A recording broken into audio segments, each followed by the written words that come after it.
Welcome to Safest Family on the Block, where knowledge is power. Today we're going to talk about something easy, breezy, and not at all uncomfortable: sex and sex education.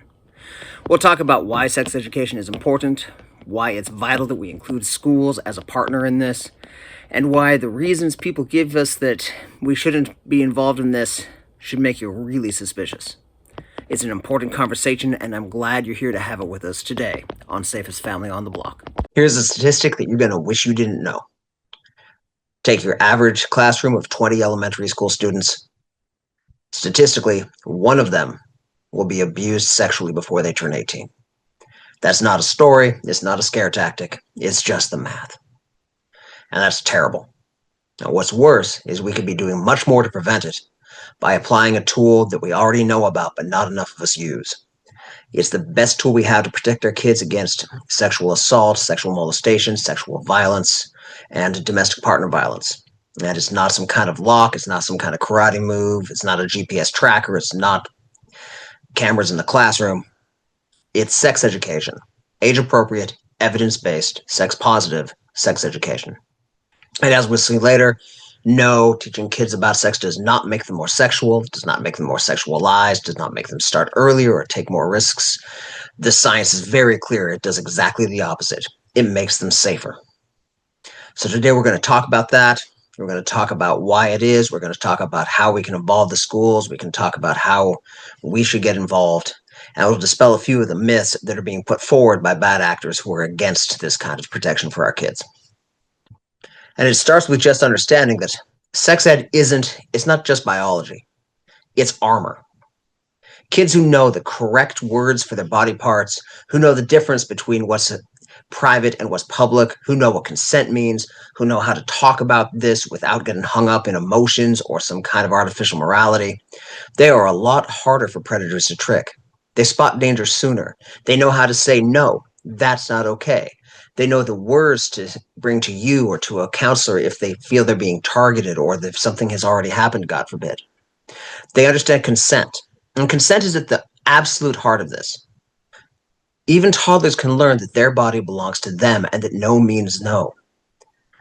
And also at the heart of this is normalizing talking about sex. Normalize talking about the risks and the rewards and the problems and the benefits of sex.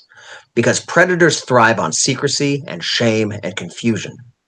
And the more we tell our kids that sex is secret, that sex is shameful, the more information we withhold from them so that they are more confused, the easier it is for predators to prey on them.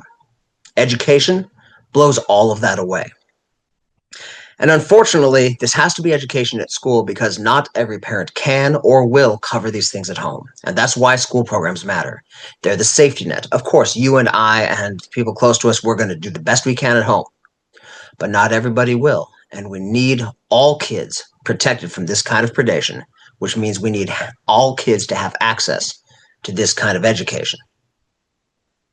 And it starts early. This isn't just one big talk. It's a series of talks and a repetition of talks. And it moves step by step as is age appropriate, starting with preschoolers and even before school, where the kids learn the real names for their body parts. This is a nose. This is a finger. Other parts have other names. We tell them the real names, the names that we're going to use when we talk to the doctor if something hurts, and that we're going to use if we describe to somebody that someone tried to touch them there. That does two things. First is it normalizes talking about sex and sexual organs in ways that mean that they're not scared to talk to you about these things or ask you questions. And second, if we use those words and just those words, and then a 4-year-old comes using another word, then we can ask, hey, who taught you that word? And most of the time it's going to be a friend or something like that, but it can be an early warning sign that something's not right. And at that preschool level also, talk about what's private and what's public, what you should cover when you're wandering around in the world, and what you can have a shirt off about, and things like that. And also about how their body is theirs and theirs alone. As we move into early elementary, we're going to talk about boundaries, about safe touch and unsafe touch, about the difference between a secret and a surprise, where a surprise is something that you don't tell someone, but you're going to reveal it later, like what mom's getting for Mother's Day. Whereas a secret is something you're supposed to keep inside forever, and it's never okay for an adult to ask a child to keep a secret. We move into the tweens. We're, of course, going to learn about puberty. We're going to explain consent more clearly as that becomes more relevant to more people, discuss online safety in simple terms, and also start looking at sexual orientation and sexual identity. This is the absolute latest that we should have these conversations. And finally, with teens, healthy relationships, social media safety, responding to peer pressure, making the decision about whether or not to have sex or engage in sexual contact with an age appropriate partner, and those kind of real world decision making around sex that we need them to go to college really understanding, because they will be, in the fight at that point. They should not be learning that stuff with field research their freshman year in the dorms. Every layer of this builds on the last, and by the time they're teens, they're fluent in safety and they can speak that language like a native, and they can go out into the world without your immediate presence of protection to make smart, safe decisions. That's why it's important that our kids learn that. And again, although we can do our best at home, there might be stuff we don't know. There might be ideas we haven't been exposed to. And again, other parents aren't going to be doing that job. And our kids, all kids, need these protections, not just the ones who are fortunate enough to be born into families who are going to take care of it. And that brings us to the next piece, which is objections. There's the big objection about, won't this make kids curious? Won't it make them have sex more often and be irresponsible with sex earlier? And the answer is no, according to decades and decades and decades of research. Kids with sex ed delay sex. And when they do become active, they make better choices about choice of partner, about birth control, about protection from sexually transmitted diseases. Sex education does the opposite of what the detractors who have this narrative say. And if you can find me some evidence to the contrary, please put it in the comments. I will look into it. And if it turns out I'm wrong, I will change my mind. But you better come prepared, because I'm actually pretty good at analyzing data. And I've never seen any good data that supports the idea that kids who get sex education have sex earlier and more irresponsibly. Now, it's a little bit like talking to our kids about other scary safety topics. The thing is that by the time they're old enough to understand the concept at all, they've been exposed to the idea that through friends, through media, the internet, natural curiosity. They've already heard about this stuff. They're already curious about that stuff. What sex education does, it doesn't introduce the idea of sex to kids. It lets the adults take better control of the narrative. So they're getting the good information, the important information that is necessary for them to make smart decisions. And as it turns out, when they have that information, they tend to make those smart decisions. Study after study has shown this. Again, the other big argument is this is something parents should handle. And in a perfect world, they'd be right. This is a very personal thing. It is attached to morality and to religion in ways that ideally families would handle it. The thing is, we do not live in a perfect world. We do not live in an ideal world. Schools should make sure that no kid falls through the cracks in any subject, and sex education is one of those. Kids deserve to be safe around sex, and that means kids need sex education. And on top of that, here's a hard truth brought to me by a woman I deeply respect, who spent her entire career being the person in a school district who, if there was a suspicion of sexual molestation or other sexual impropriety, she would begin the investigation by talking to the right law enforcement officers. And what she noticed in a career lasting decades was that the loudest voices against sex education, they're the same people who want kids confused and vulnerable. They're the ones who want to take advantage of secrecy and shame and abuse kids. Now, I wouldn't put together a court case behind this, but I would bet money the person at your PTA meeting shouting the most against sex education, that person is abusing their children.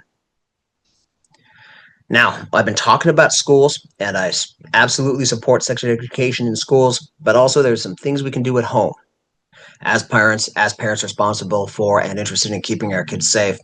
And the first thing is to start early, talk often, normalize talking about sex, normalize talking about body parts, normalize talking about uncomfortable topics, so that your kids grow up thinking that it's okay to talk to the people they trust about decisions in situations like this. Move from that into practicing and respecting boundaries. Let kids say no, even to family hugs, and respect that, because their body is theirs. We want them to know that as adults, and we do that by teaching them that as kids. Help them to identify safe adults, to teach the difference between fun surprises and unsafe secrets, to understand which strangers they might approach in a crowd if they get lost from you, and to understand which people they know are acting in ways that are inappropriate. And also get to know the curriculum at the schools. Reinforce what the schools teach. If there are topics that you're not comfortable with, have that conversation. Ask them, hey, what did you learn about this in school today? And then at the dinner table, go through it. Again, normalizing the situation and modeling, hearing things, thinking about things, and deciding for yourself whether or not that suits what is important to you and what you value as a person and as a family. Keep that conversation alive. Don't have it just once, have it ongoing, and make other hard conversations, from something as simple as needing to work on their grades to complex topics like online safety, being bullied at school, driving right. A team effort where you work with your kids as a safe and loving resource, not as an authority who's going to make their bad days worse. If they know they can talk to you about anything, they will come to you with their questions about sex and relationships. And even though it is important that this information be available in schools, it's even better if you are their resource. And we start that by talking about anything your kids need to talk about without shame or judgment, and being as truthful as possible. And like I said, even though a lot of us are going to be doing that work, schools matter. 1 in 4 girls, 1 in 13 boys are abused before they turn 18. That's a kid in every classroom. And the kids who are the most vulnerable are the ones who aren't getting this information at home. School programs don't just give information. They take information, they make it universal. They give every child, every family, every classroom armor and protection against this absolutely heinous crime. That's why it works. And that's why we should support it and be involved in it as much as is necessary to make sure every kid, especially our own kids, has access to this information in an honest and normalized fashion. So to finish up, fear doesn't protect kids. Ignorance does not protect kids. Secrecy and shame do not protect kids. Knowledge protects kids. Sex ed at home and in school gives kids the words, the confidence, and the awareness to keep themselves safe. So it's on us to advocate for it, to back it in our schools, to normalize it at home, because this isn't just awkward. It's life-saving. Every child deserves to feel safe in their own skin, and together we can help make sure they do. Thanks for watching, everybody. Stay safe. I'll see you next time. The best time to make your family safer is yesterday. The second best is right now. So take a minute to identify one thing you learned from this interview that you can take action on today, and another you can make a longer-term project.